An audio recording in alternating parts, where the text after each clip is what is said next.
স্ক্রিনটা একটু শেয়ার দিচ্ছি।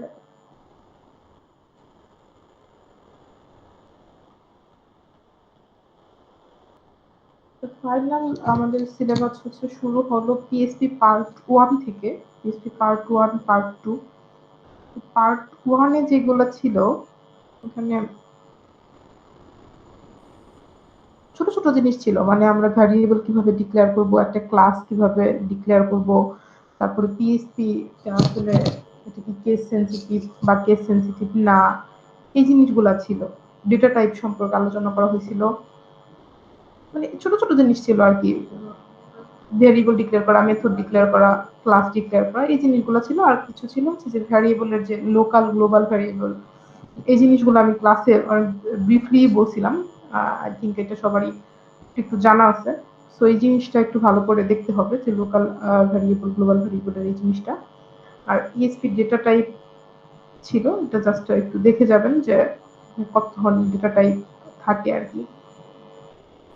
ওইটাই, মানে এই স্লাইড থেকে আসলে কোর কিছু নাই, সবই একদম বেসিক। যে ভেরিয়েবল টাইপ মেনলি, আর হচ্ছে আপনার আমরা ভ্যারিয়েবল কিভাবে ডিক্লেয়ার করব, ক্লাস কিভাবে ডিক্লেয়ার করব, এই জিনিসগুলো এই স্লাইড থেকে আসলে ওরকম কিছু নাই। আর পিএসপি সম্পর্কে একটু বলছে যে আমরা হচ্ছে এটা কেস সেনসিটিভ কিনা, বা এটা লুজ কাপলিং কিনা, বা টাইট কাপলিং আছে কিনা, এই জিনিসগুলো বলছে। আর অপারেটর সম্পর্কে একটু বলছে। আর লাস্ট অফ অল হচ্ছে কন্ট্রোল স্টেটমেন্ট, সুইচ কন্ট্রোল স্টেটমেন্টটা একটু ভালো করে দেখতে হবে। এই সুইচ কন্ট্রোল স্টেটমেন্ট বলতে আমি হচ্ছে loop, do while loop and হচ্ছে সুইচ কন্ট্রোল, যেটা এই তিনটার কথাই বলতেছি। আর লাস্টে হচ্ছে ফাংশন। তাহলে এইখান থেকে আপনারা মেজর হচ্ছে জোর দিবেন যেটাতে, সেটা হলো ভ্যারিয়েবল টাইপ, কন্ট্রোল স্টেটমেন্ট যেগুলো আছে, মানে ডু হোয়াইল লুপ এন্ড হচ্ছে কেস, আর পিএসপি ফাংশন। ফাংশন কিভাবে আমরা ডিক্লেয়ার করি, এই জিনিস কয়েকটা, মানে 4টা জিনিস এই পার্ট 1 থেকে দেখতে হবে। আর পার্ট 2 তে হচ্ছে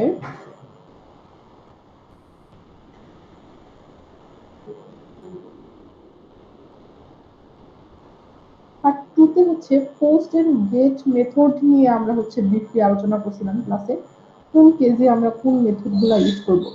সো এরকম হচ্ছে কিছু বা একটা দুটো সিনারিও দেওয়া থাকবে, আপনাকে আইডেন্টিফাই করতে হবে যে ওইখানে আপনি কোন মেথডটা ইউজ করতে পারতেন। প্রথমটা হচ্ছে এটা গেল গেট অ্যান্ড পোস্ট মেথড। দ্বিতীয়টা হচ্ছে একটা ফর্ম ভ্যালিডেশন করা, মানে একটা ফর্ম ক্রিয়েট করা। অ্যান্ড ওই ফর্মটার ভ্যালুগুলো ধরার জন্য আপনি গেট ইউজ করবেন নাকি পোস্ট ইউজ করবেন, এই যেখানে দেওয়া আছে স্লাইডের মধ্যে। একটা ফর্ম আমরা কিভাবে বানাবো, এই দুটো জিনিস। আর হচ্ছে অ্যারে থেকে দেখার দরকার নাই।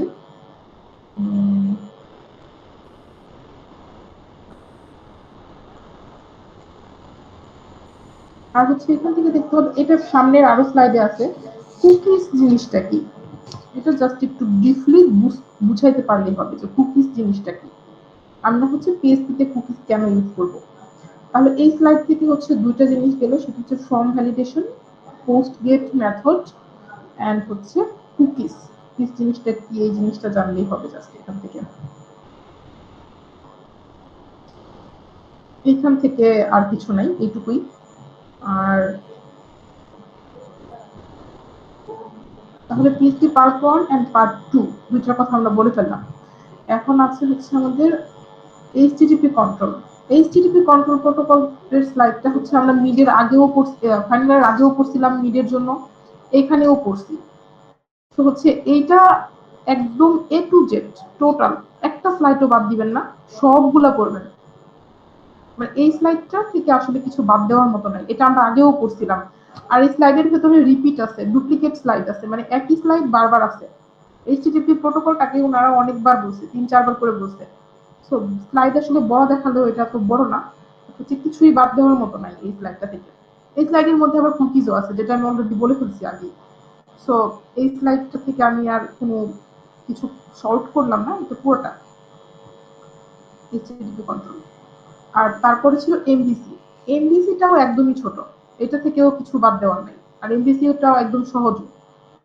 তো এমডিসি কোশ্চেনটা কিরকম থাকতে পারে, সেটা হচ্ছে হয়তো কোনো সিনারিও দিয়ে বলবে যে এই সিনারিওটা আপনি যদি ইমপ্লিমেন্টেশন করেন তাহলে ভিউ কোন পোর্শনটা থাকবে, মডেল কোন পোর্শনটা থাকবে, কন্ট্রোলার কোন পোর্শনটা থাকবে। আইদার এটা অর আপনাকে হচ্ছে just theoretical model control view explain করতে বলবে কোন একটা সিনারিওর পার্সপেক্টিভে। আর হচ্ছে লাস্টে কিছু জিনিস ছিল যে একটা প্রজেক্ট যে রিস্ক গুলা থাকে, ম্যানেজমেন্ট অ্যাক্টিভিটিস কেমন হতে পারে, আর হচ্ছে প্রজেক্ট চ্যালেঞ্জেস কি হতে পারে, প্রজেক্ট ম্যানেজমেন্ট চ্যালেঞ্জেস, এটাও দেখে যাবেন। তো এই দুইটা স্লাইড থেকে আসলে ওরকম ভাবে শর্ট করার কিছু নাই, এই দুইটা স্লাইড ভালোভাবে দেখবেন। এখন আসেন MySQL, এটা আমি আপনাদের দেখাইতে পারি না এই ক্লাসে, মানে এই ক্লাসটা হয় নাই, বাট এইখান থেকে কোশ্চেন থাকবে। এখন কি টাইপের কোশ্চেন থাকবে এটা আমি বলে দিতেছি, যেটা বেশ আমরা সবাই পড়ছিলাম।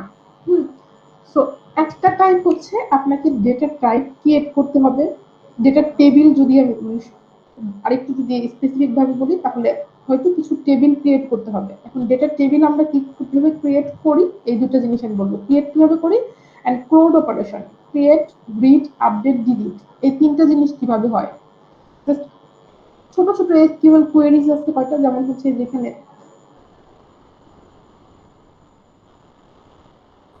আচ্ছা ক্রিয়েটের কোয়েরিটা এখানে নাই, বাট ভ্যালু ইনসার্ট থেকে আর কি আছে এই স্লাইডে। একটা টেবিল যদি আমি ক্রিয়েট করি, ধরেন আমি একটা স্টুডেন্ট টেবিল ক্রিয়েট করব, ওটা কোয়েরিটা হবে হলো এভাবে যে ক্রিয়েট স্টুডেন্ট, কিছু বলবেন কেউ?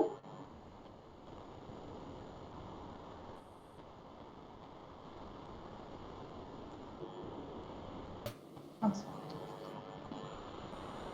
তাহলে হলো MySQL এর পার্ট থেকে আপনারা জাস্ট দেখবেন একটা টেবিল আমি কিভাবে ক্রিয়েট করব, ওই টেবিলে ভ্যালু কিভাবে ইনসার্ট করব, এন্ড দুইটা একটা ধরেন হচ্ছে স্টুডেন্ট টেবিল থেকে আপনাকে বললো যে যার আইডি 250 তাকে হচ্ছে আপনি নিয়ে আসেন, তখন হচ্ছে আমাদের কিছু কোয়েরি লিখতে হবে, যেমন সিলেক্ট অ্যাস্টারিক ফ্রম স্টুডেন্ট। এখানে হচ্ছে আচ্ছা আমি এটা একটু ভালো করেই দেখাই, প্রথম থেকেই দেখাই।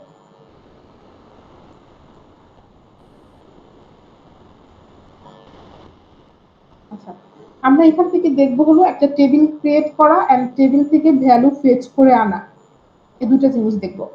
তাহলে একটা টেবিল আমরা কিভাবে ক্রিয়েট করি, টেবিল ক্রিয়েট করি হচ্ছে ধরেন এটা হচ্ছে একটা আপনার টেবিল, এই টেবিলটার নাম কি, ধরেন এটাকে আমি ধরলাম যে এমপ্লয়ি টেবিল, এই টেবিলটার নাম হচ্ছে এমপ্লয়ি টেবিল, বা হচ্ছে ওরা বলছে কাস্টমার। আচ্ছা এক মিনিট,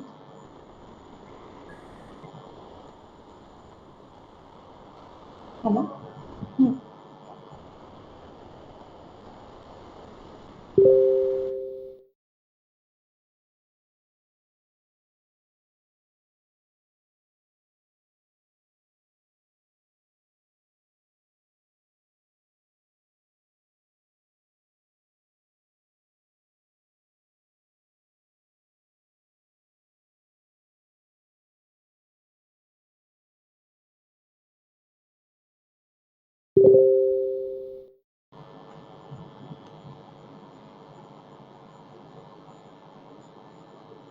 আচ্ছা ধরেন এটা যদি হলো আপনার একটা কাস্টমার টেবিল হয়, তাহলে এটার টেবিলের অ্যাট্রিবিউট গুলো হচ্ছে last name, first name, address, city.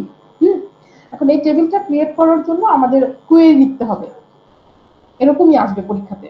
তো কোয়েরি আপনি কিভাবে লিখবেন, ওটা হচ্ছে ধরেন এই টেবিলের নাম যদি হয় কাস্টমার টেবিল, তাহলে আমি কোয়েরি লিখবো এইভাবে যে create customer, create customer third bracket.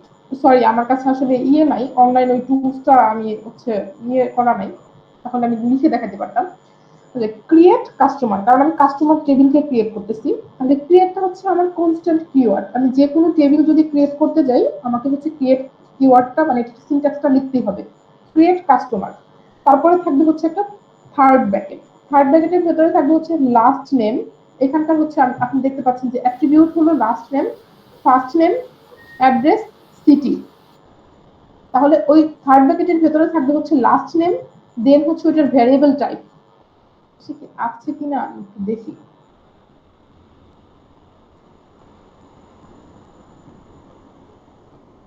আচ্ছা ক্রিয়েট টেবিলটা নাই, ইনসার্টের পর থেকে আছে, আমি ক্রিয়েটটা একটু মুখেই বলি যে create customer, last name, first name, address, city. এই সব তিনটাই থাকবে হচ্ছে, চারটাই থাকবে থার্ড ব্র্যাকেটের ভিতরে, জাস্ট পাশে হচ্ছে একটা ভ্যারিয়েবল টাইপটা লিখতে হবে, যেমন last name, first name, name তো স্ট্রিং তাই না। সো এটাতে আমরা হচ্ছে স্ট্রিং টাইপটা লিখবো, যে আমরা লিখবো create customer third bracket last name, পাশে থাকবে হচ্ছে স্ট্রিং, বা এটাকে আমরা ভার্চারও লিখতে পারি, স্ট্রিং ভার্চার যে কোনো একটা লিখলেই হবে। তো সেম ভাবে একটা টেবিল আমরা ক্রিয়েট করি। এখন ধরেন আমি একটা টেবিল ক্রিয়েট করে ফেলছি, পার্সন টেবিলের কথা ওরা বলছে, ধরেন এখানে দেখেন স্টুডেন্ট টেবিল ক্রিয়েট করে ফেলছি। এখন এই স্টুডেন্ট টেবিলের ভেতর তো টেবিল ক্রিয়েট করলেই তো হবে না, এখানে আমাকে ডেটা এন্ট্রি দিতে হবে তাই না। তো ডেটা এন্ট্রি আমি কিভাবে দিব, সেটার কোয়েরি হচ্ছে ইনসার্ট ইনটু, এটা কনস্ট্যান্ট, দেন হচ্ছে স্টুডেন্টস, স্টুডেন্টসটা হচ্ছে আপনার টেবিল, যেটা হলো আপনি একটু আগে ক্রিয়েট করে আসলেন, আমি যেটাকে এমপ্লয়ি টেবিল বললাম একটু আগে। সো ইনসার্ট ইনটু স্টুডেন্টস, তারপর ভ্যালুস, ভ্যালুস এর ভেতরে হচ্ছে আপনি যে ভ্যালুগুলা ইনপুট দিবেন সেগুলো ওই টেবিলের প্রত্যেকটা কলামের ভ্যালু হিসেবে যাবে। এখন দেখেন এই টেবিলের নিচেই একটা টেবিল দেখতে পাচ্ছেন, এই টেবিলে আমি দেখতে পাচ্ছি যে নাম্বার, এটা কোনো একটা নাম্বার, এস নেম মানে first name, last name, student ID, email.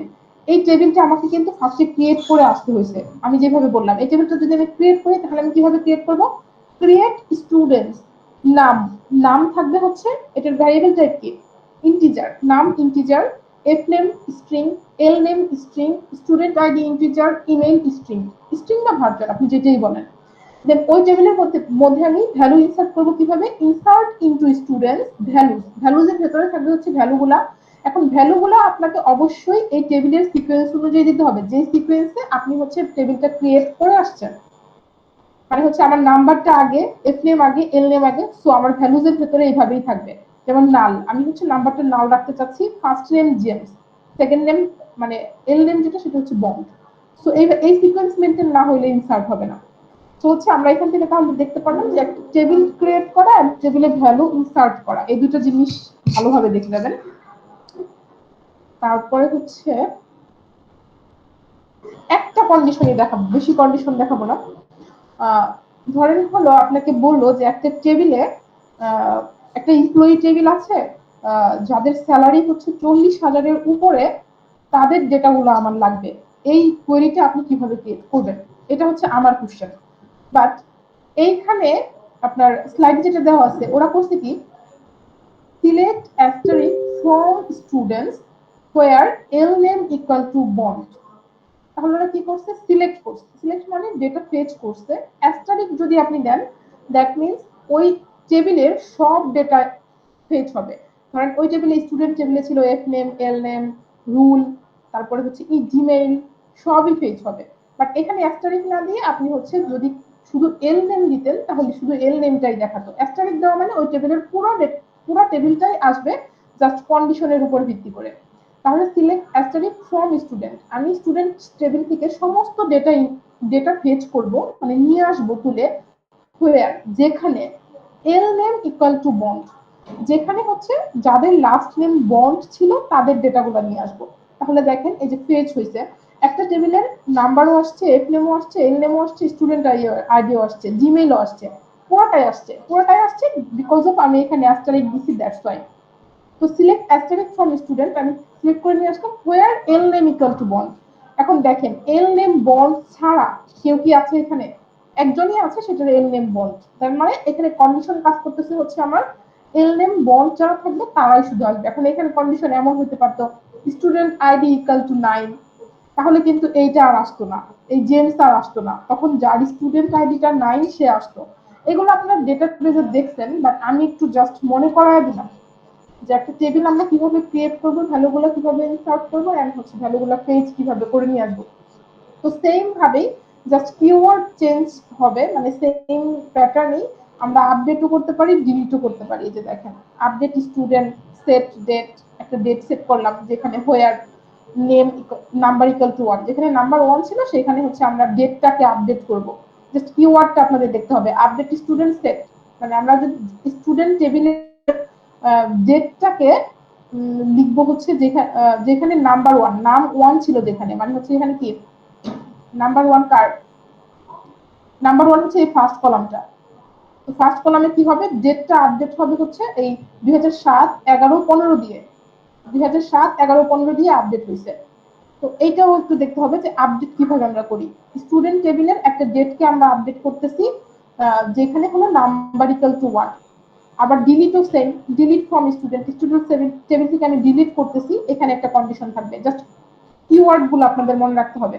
তাহলে আমি যদি শর্টকাটে বলি, এই স্লাইড থেকে আপনি জাস্ট দেখবেন হচ্ছে টেবিল ক্রিয়েট করা, টেবিলে ভ্যালু ইনসার্ট করা, এন্ড হচ্ছে টেবিল ভ্যালু গুলো হচ্ছে আপডেট করা, ডিলিট করা। কেমন টাইপের কোশ্চেন হবে এখান থেকে, এটা কি ক্লিয়ার? রেসপন্স করি আমাকে।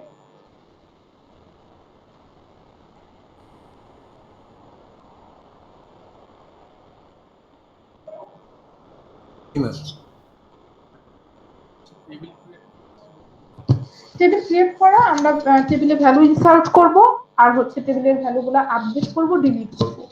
এইগুলোর কোয়েরি গুলো দেখতে হবে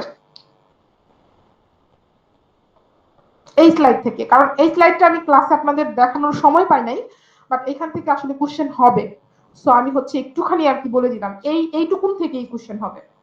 সো এটা ওইভাবেই দেখে আসবেন, আর এইটুকুনি, আপনাদের আর কিছু নাই, এইটুকুই সিলেবাস। তাহলে কি ম্যাম টোটাল কি ম্যাম 4টা স্লাইড? টোটাল কি 4টা স্লাইড হয়? আচ্ছা আমি দেখি একটু। এই মাইক্রো সার্ভিস এটা বাদ, এটা আমি আপনাদের দেখাবো না। পিএসপি পার্ট 1 1 2 3 4 5টা হয়, 5টা হয়। এই যে আজকের এটা নিয়ে 5টা। ওকে ম্যাম, এমবিসি সহ। হ্যাঁ, এমবিসি সহ। এই পর্যন্তই। আর হচ্ছে আপনাদের পরীক্ষা তো আগামী কালকে, তাই না? ম্যাম আমরা যারা কালকে দিতে পারবো না তারা তো 28 তারিখে দিবে, তাই না?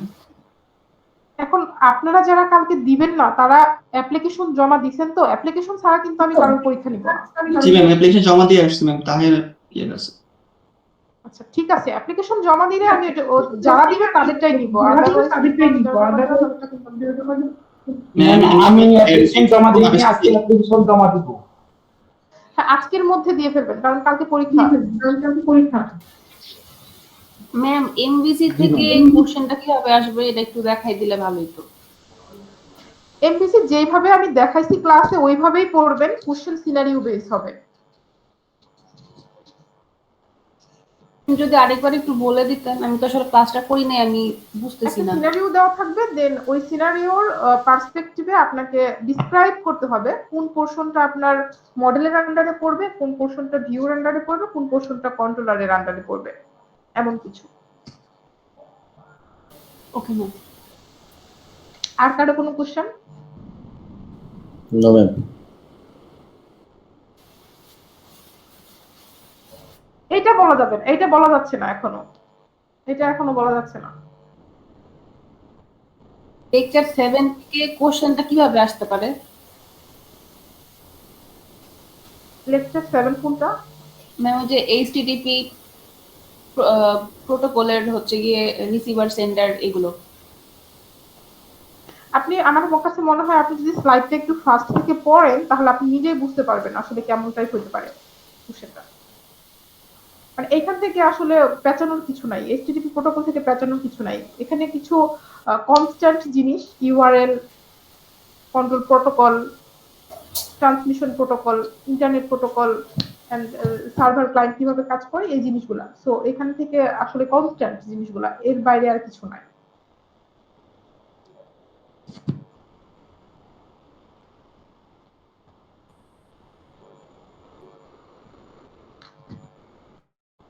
আর কারো কোনো কোশ্চেন?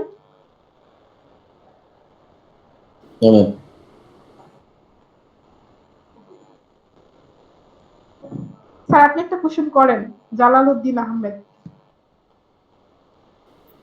ম্যাম আমিও কালকে পরীক্ষা দিতে পারবো না, কালকে 28 তারিখ পরীক্ষা দিব, জন্য আমি টেনশন আছে।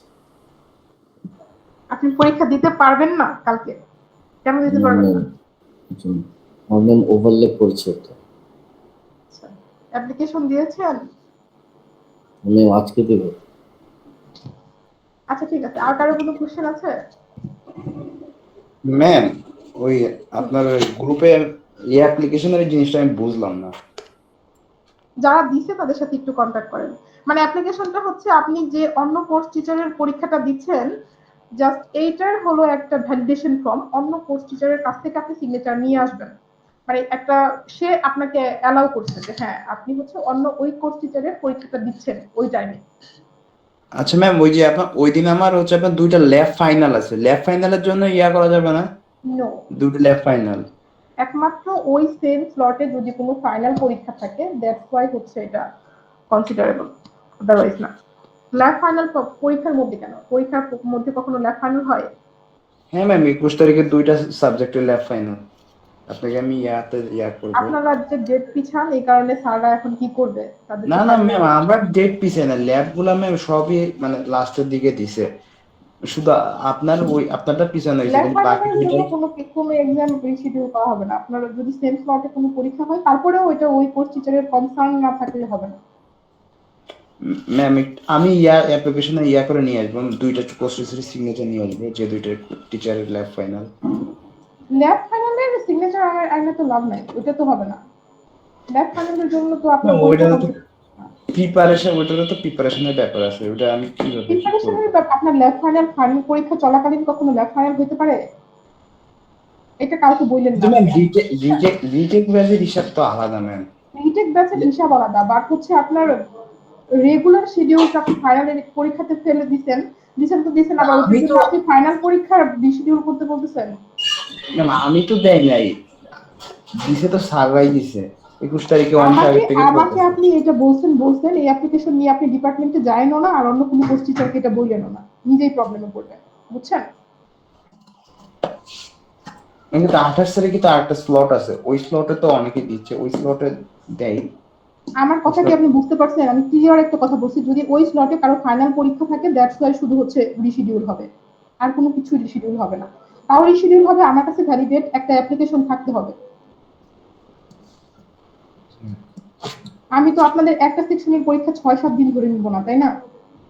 আমি তো 6-7টা কোশ্চেন বানাবো না। এই সহজ জিনিসটা আপনারা কেন বুঝেন না?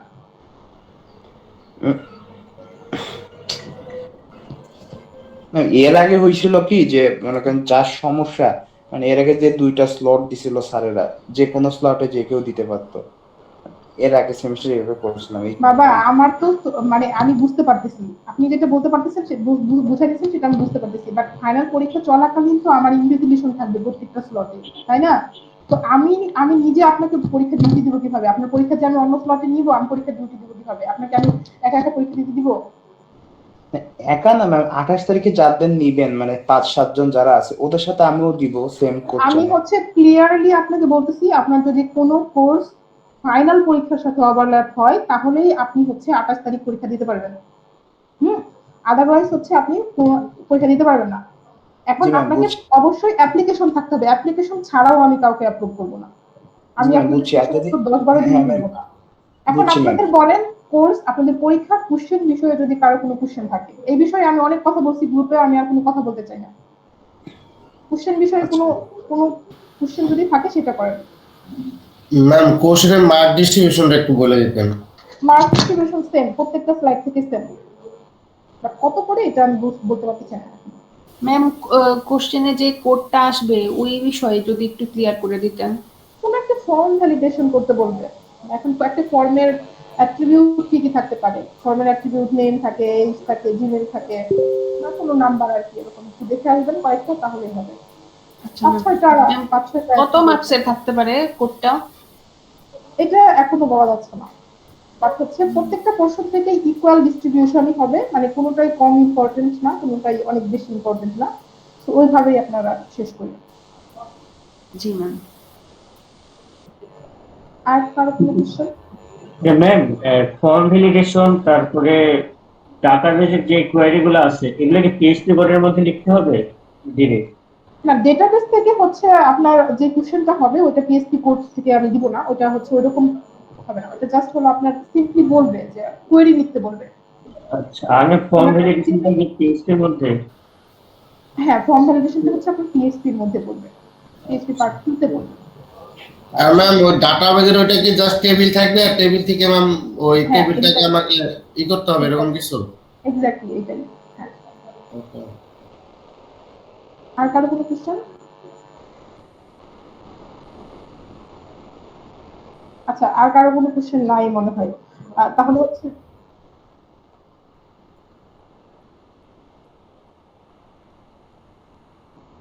আমি আসলে মানে প্রিভিয়াস রেগুলার কোশ্চেন হ্যাঁ করতে পারেন, হ্যাঁ ওইটা সলভ করলে কমন পড়বে।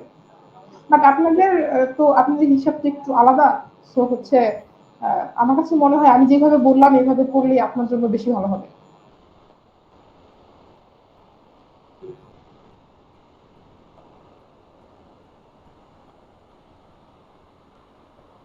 আপনি একটু রেকর্ডটা আবার একটু শুনেন, তাহলে তাহলে মনে হয় আরেকটু ক্লিয়ার হয়ে যাবে। আচ্ছা, তাহলে হচ্ছে আল্লাহ হাফেজ। হ্যাঁ, ঠিক আছে। ওকে, আসসালামু আলাইকুম।